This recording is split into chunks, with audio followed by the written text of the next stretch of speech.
विशाळगडची जी दंगल झालेली आहे ती विधानसभेपूर्वीची ही एक ट्रायल म्हणतो आपण, एक आपण पिक्चरच्या आधी म्हणतो ना आपण नवीन पिक्चर काढायला आधी आपण जी ट्रायल घेतो ती ट्रायल आहे आणि महाराष्ट्रात अनेक ठिकाणी होण्याची शक्यता नाकारता येत नाही। ही जी दंगल झालेली आहे ती राज्य शासन, पोलीस प्रशासन आणि जिल्हा प्रशासन यांचा पूर्वनियोजित कट आहे। ह्यांनी ठरवून ही दंगल केलेली आहे। अतिक्रमण मुक्त झालंच पाहिजे, त्यात काही कुठे शंका नाही आहे, पण अतिक्रमण सुद्धा दंगलीच्या आधी काढू शकले असते, परंतु त्यांना कुठल्याही गोष्टी महाराष्ट्र अस्वस्थ ठेवायचा आहे, दगदग ठेवायचा आहे, कधी हिंदू मुस्लिम करायचे, कधी ओबीसी मराठा करायचे।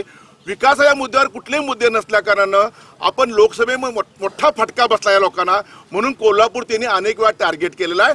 ते टार्गेट आम्ही ह्या कुठल्याही परिस्थितीमध्ये कोल्हापूरकर कधीही त्यांना आम्ही यशस्वी होऊ देणार नाही आहे।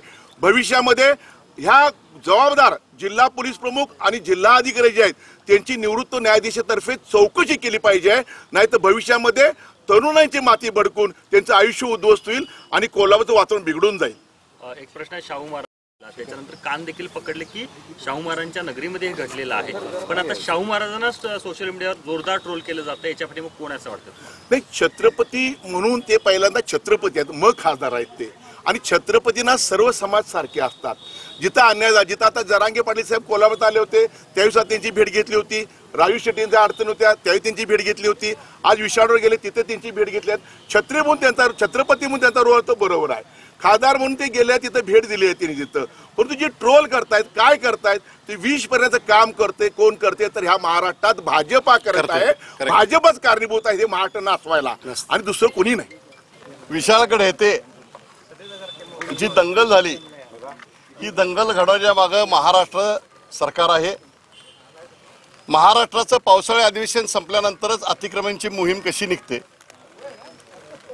या ठिकाणी मोहिमेला तारीख दिल्यानंतर एक दिवस कार्यक्रम संपल्यानंतर जिल्हाधिकारी आणि जिल्हा पोलीस प्रमुख हे काय करत होते, आणि त्याचबरोबर ज्या वेळेला आतापर्यंत गेली 10 वर्ष अतिक्रमण संदर्भामध्ये वेगवेगळ्या संघटनांनी वेगवेगळी आंदोलनं केली, त्यावेळेला सर्व लोकांना मलकापूर, शाहूवाडी, कोल्हापूर, वाघबीळ या ठिकाणी अटक करण्यात आलं, आणि ज्या वेळेला पोलीस प्रशासन आज 162 163 सायबरचं कलम जाहीर करतं, आणि त्यावेळेला सायबरवर गेली 4 दिवस संपूर्ण महाराष्ट्रामध्ये या विशाळगडच्या अतिक्रमण संदर्भामध्ये बातम्या फिरत होत्या, त्यावेळेला पोलीस प्रशासनानं काही केलेलं नाही। या दंगलीमध्ये या महाराष्ट्राचे गृहमंत्री देवेंद्र फडणवीस यांचा फार मोठा हात आहे, यांनी हे घडवून केलेलं आहे, आणि याला कोल्हापूरचे कलेक्टर, कोल्हापूरचे जिल्हा पोलीस प्रमुख यांनी साथ दिलेली आहे। कारण ज्यावेळेला हे लोक गेले ते सकाळी 8 वाजल्यापासून सायंकाळी 4 वाजेपर्यंत ही घटना सुरू होती। कोल्हापुरामध्ये छत्रपती शाहू महाराजांच्या गावामध्ये हे आम्ही कदापि सहन करणार नाही आहे, आणि या ठिकाणी काही लोक आमच्या कोल्हापूरचा शांतता आणि सुव्यवस्था बिघडण्यासाठी इम्तियाज जलीलसारखी येण्याचा प्रयत्न करा, याला शिवसेनेचा पूर्णपणे विरोध आहे, MIMच्या येणाऱ्या लोकांना पूर्ण विरोध आहे। कोल्हापूरच्या जिल्हा प्रशासनानं त्यांना थांबवावं असा आम्ही या ठिकाणी इशारा देतो।